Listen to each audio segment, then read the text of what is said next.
Hey guys, what's going on? It's Rick and I'm here with the end of July review video. Something kind of cool that I just realized as I was counting how many movies we're going to talk about. I have 7 movies here in physical media format and there's 7 movies to talk about. So these last 7 movies, I watched all on physical media, which is cool. Sometimes I watch on streaming or digital if it's a newer movie or something not available on physical. So we got 7 movies to talk about here. Like I said, this is the end of July, the 4th week of July. So we'll talk about Hot Trash of the Month and the Surprise of the Month. And I actually just remembered that I need to try to grab the Surprise of the Month. I don't want to spoil it. Is it filtered in? All right, so don't look at what I'm doing. Spoiler alert, we're going to hide it. Okay, we don't know what that is. We're going to talk about it later. So yeah. Let's get right into it. The first thing I watched, a movie that a lot of people were excited I was checking out. It's something I've never seen. And this caught my eye when I was going around to a bunch of Walmarts.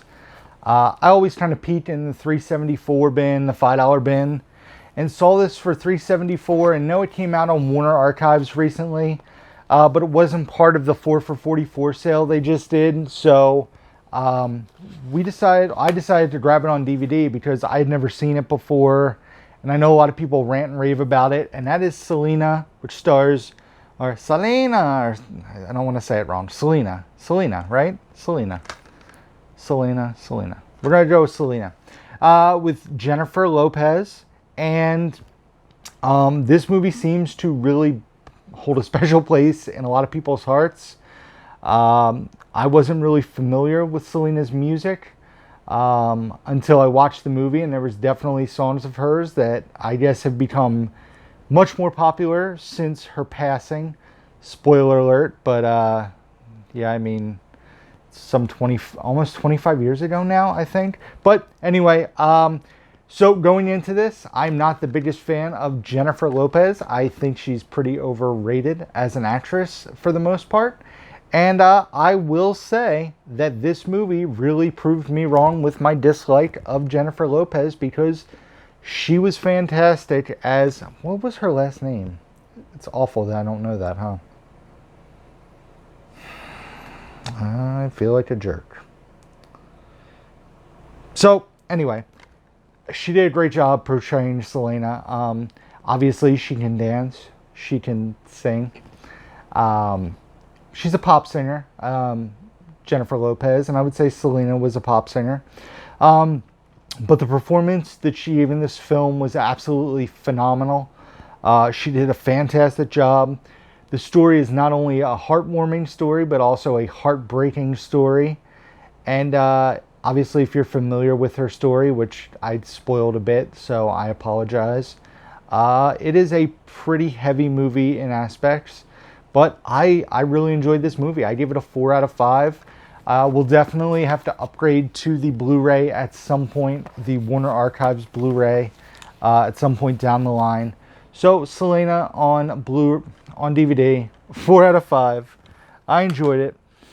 The next one, I will actually put a link in the description box down below, because as of the day I'm recording this, August 12th, the podcast I did for this movie dropped, so I will put a link to that. Go back, give it a download, give it a listen, with my buddy Jonathan Moody. He's had me on his show a handful of times. We've discussed Boy Meets World, we've discussed Rambo Last Blood, we discussed the films of Kevin Smith, and we discussed the films of Kevin Smith a little more, because we talked about Jay and Silent Bob Reboot, a movie that apparently gets a lot of hate from a lot of my buddies. I know Crazy Joe despises this film. I know Dave, Cinema Sickness, was not a fan of this movie.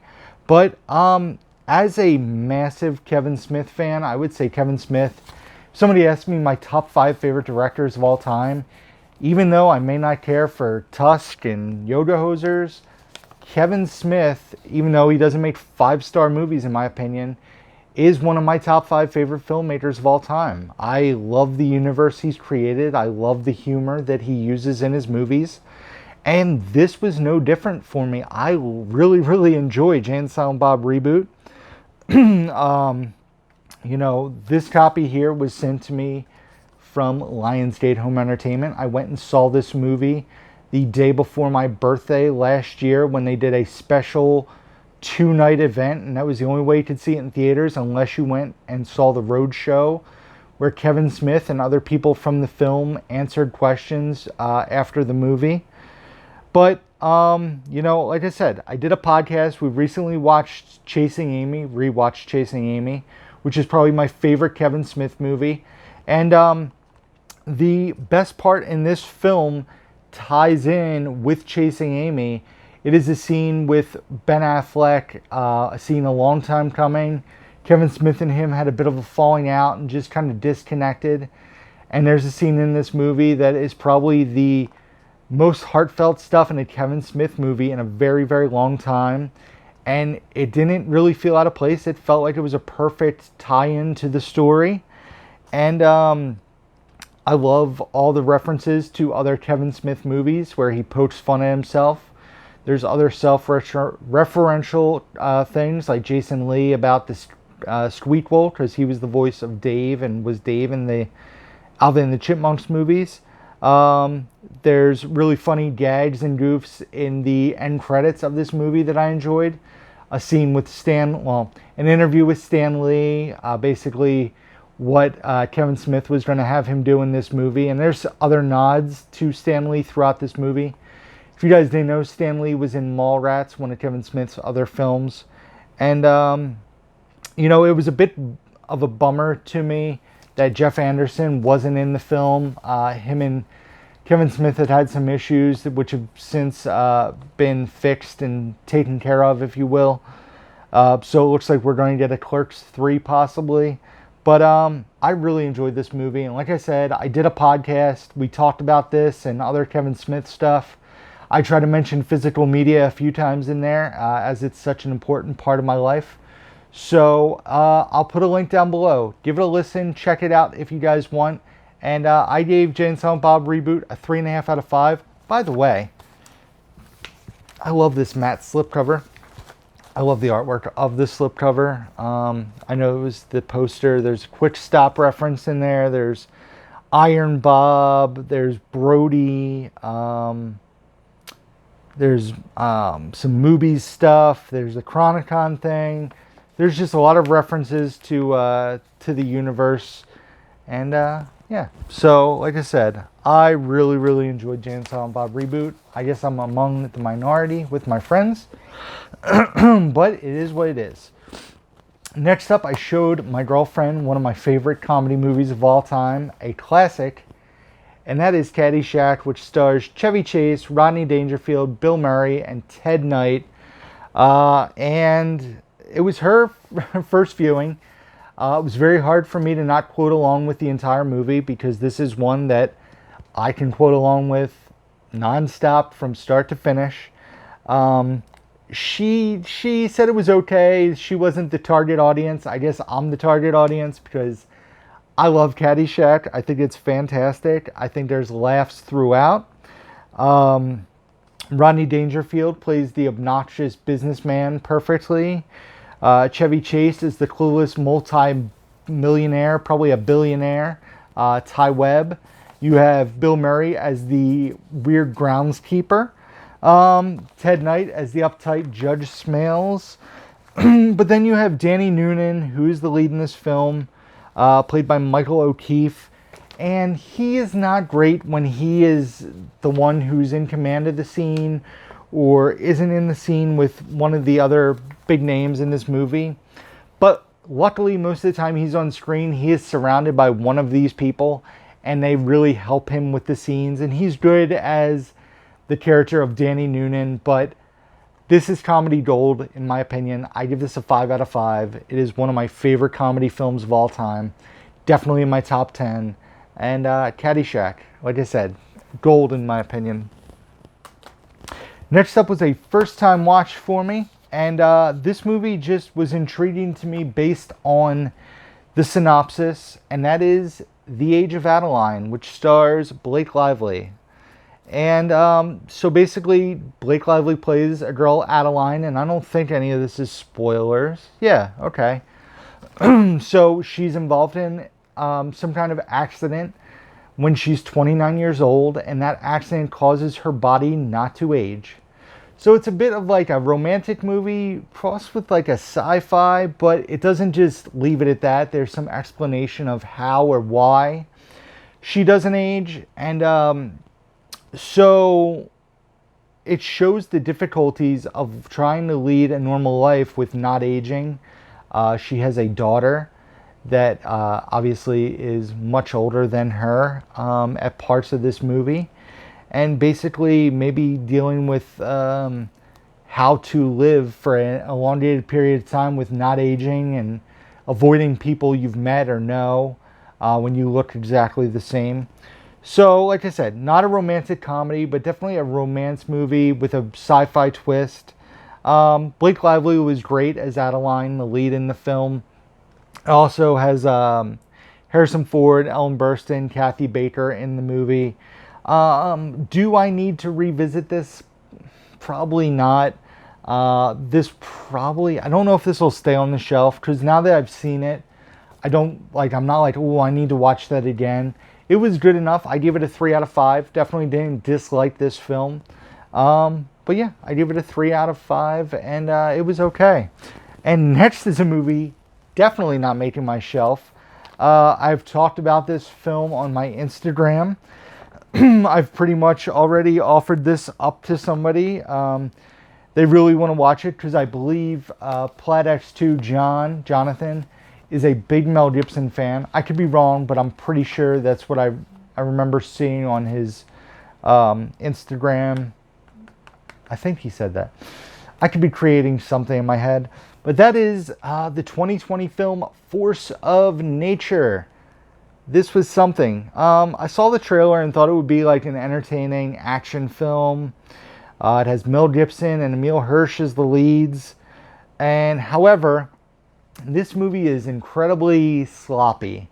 The writing is sloppy. The performances that the actors give, Emile Hirsch seems like he's angry that he has to work in water the whole time, because it's basically about a heist in a stage 5 hurricane. Sounds like the hurricane heist, but at least that was so outrageous it was entertaining. This just felt like it was trying to be that, but serious, and doesn't really do it for me. The story feels very convoluted, very thrown together. Nobody in this movie is likable, in my opinion. Kate Bosworth plays Mel Gibson's daughter, and I described it as a weird watch.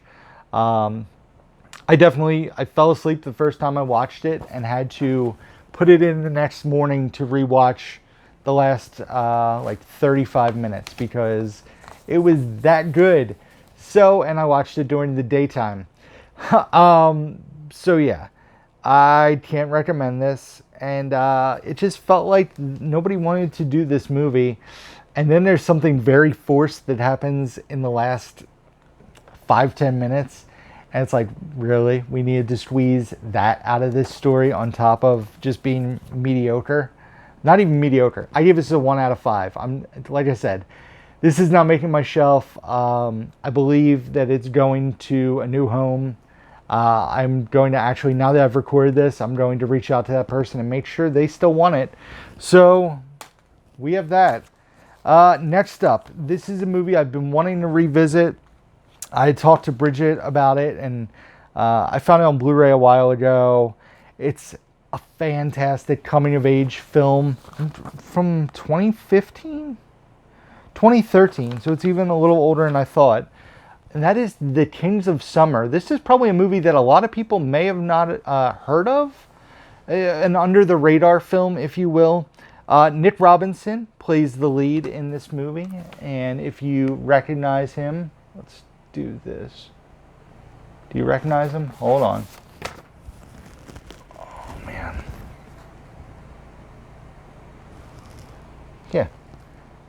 That's Simon from Love, Simon. He's also been in other things, but Love, Simon is where he's most known, I believe. He plays the lead character, Joe Toy. Yes, Joetoy, Joe Toy. In this film, there are many, many recognizable faces in this movie. You have Nick Offerman there below him, who plays his dad. But there's also, I'm trying to, without getting into spoilers, Mary Lynn Ricecub, Megan Mullany, Allison Brie is in this film as well. But Moises Arias, who's in the center there, he was in The King of Staten Island. He's been in other things as well. He plays Biagio in this film. Absolutely hilarious. A very out there kid, very weird. He's just bizarre, but he is so funny in this movie. And it's just like it's such a good coming of age story. Like I said, Joe and his dad don't have a great relationship. You find out the mother's no longer with them. And we're to assume she passed away, but that's very vague as well.